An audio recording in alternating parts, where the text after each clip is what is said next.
La voix n'est pas complètement revenue, l'élocution n'est pas parfaite, mais le timbre est là, intact, malgré 6 mois de traitement pour éradiquer un cancer de la langue. Michel Delpech n'a pas perdu son charme solaire et a gagné encore en sérénité après son combat contre la maladie. Il travaille chaque jour avec un orthophoniste et ne lâche rien.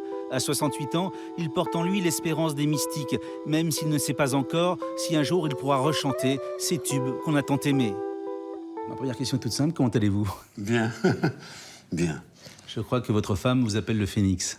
Oui. Oui, c'est pas la première fois que je traverse une chose un petit peu ténébreuse. Avant, c'était la dépression, là, c'est la maladie. Voilà, c'est autre chose, mais ça a été aussi assez dense. Comment vous l'avez découvert, ce cancer ? J'ai découvert parce que j'étais en tournée et puis j'avais une grande difficulté à terminer mes concerts.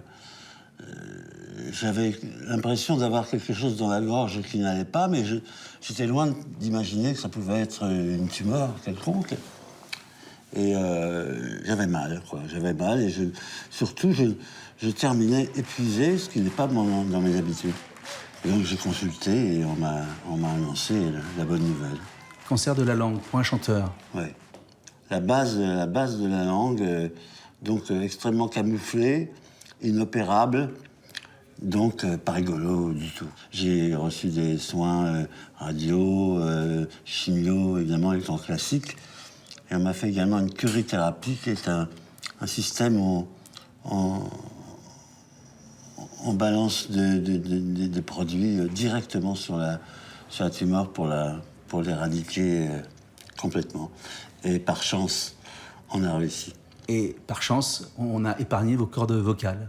Oui, alors ça a été un travail qu'a fait le professeur Mélin qui s'est occupé de moi. Il a pris bien soin des cordes vocales, parce que la radiothérapie, c'est quand même quelque chose qui est assez, même très corrosif. Il ne s'agit pas de raser son cou. J'imagine que c'était votre grande angoisse, garder votre voix. Oui, c'était ma grande angoisse. Bon, il me reste à vaincre, comme vous pouvez le constater, encore des effets secondaires, parce que tout ça a été très chahuté. Donc, il faut que ma gorge et ma langue retrouvent la souplesse, la fluidité nécessaire pour que je puisse me remettre à chanter, qui reste quand même un point d'interrogation, parce que guéri, oui, mais il me faut absolument retrouver la plénitude de mes moyens, ou du moins 90%.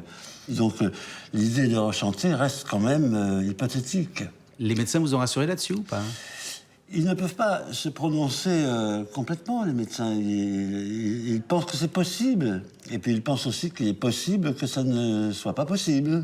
Ils sont optimistes, mais on ne peut pas dire le pourcentage de chance. J'imagine que c'est une vraie épreuve, l'idée de ne pas pouvoir chanter, de ne plus pouvoir chanter. Oui, ce serait une épreuve. Parce que c'est vraiment ce que je fais depuis mon enfance. C'est la chose que je sais faire de mieux. Et là, je mesure le chemin qui reste à parcourir pour retrouver la plénitude de mes moyens. Ce sera pas du gâteau. Mais vous allez vous bagarrer. Mais je vais tout faire pour que ça arrive. Pour un flirt avec toi, je ferai n'importe quoi. Pour un flirt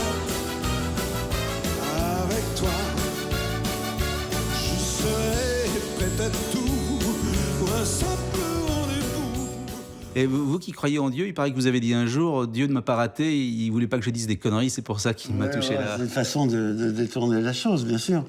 Mais le fait que ce soit la gorge, la langue, votre organe vital, Oui. vous, chanteur... Alors, je ne me suis pas trop posé de questions, parce que si j'avais commencé à mêler Dieu à ça, j'aurais pu penser, en bon judéo-chrétien que je suis, que c'était une punition divine.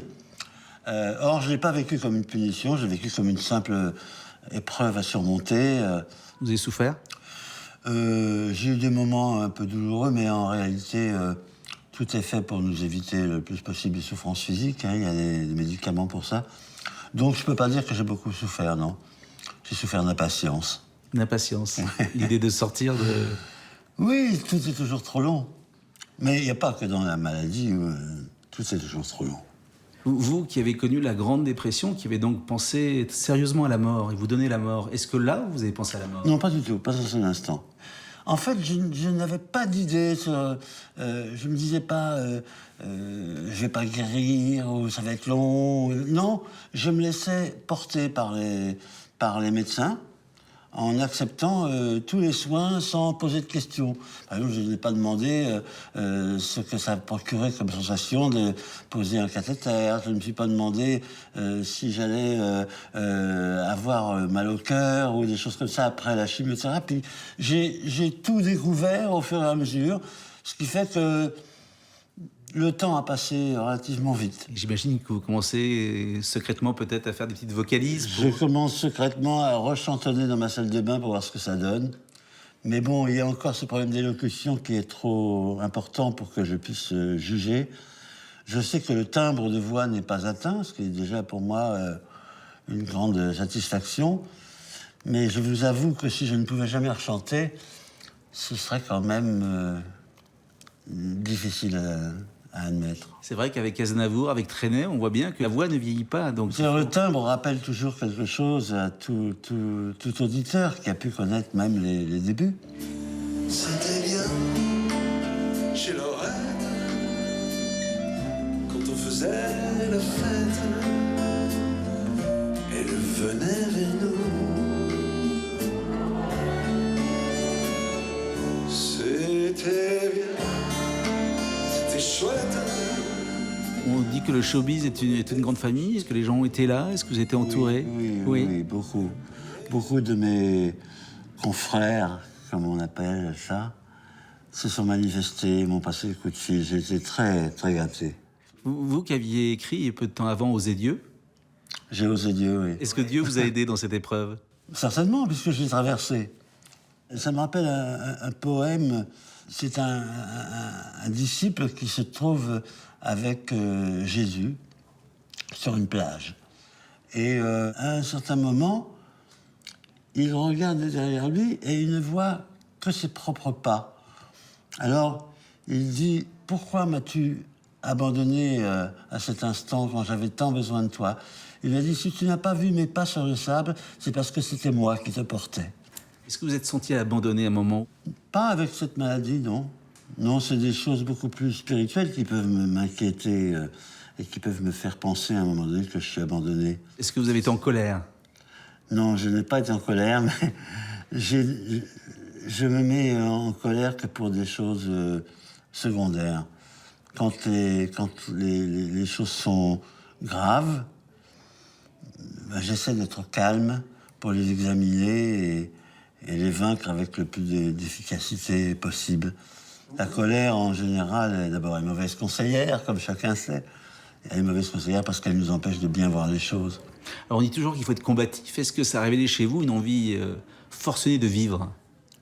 De toute façon, j'ai une envie de vivre très forte. Ça peut paraître laborieux, je peux prendre du temps avant de me mettre en mouvement, même pour travailler, c'est comme ça. Mais une fois que je suis parti, on ne peut pas m'arrêter. En tout cas, la ligne droite n'est pas votre chemin préféré. Le si, c'est mon préféré, mais c'est pas celui qui m'est offert. Vous avez tout vécu. Ouais, On peut dire tout vécu, hein, la drogue, le sexe, la gloire, la dépression. Et voilà cette nouvelle étape qui est la maladie. Qu'est-ce qu'elle vous a appris sur vous? Je me suis aperçu que je ne détestais pas le combat, même ce genre de combat. Bon, évidemment, je ne vais pas appeler les épreuves, mais quand il y en a, je me dis toujours que c'est une source de connaissances.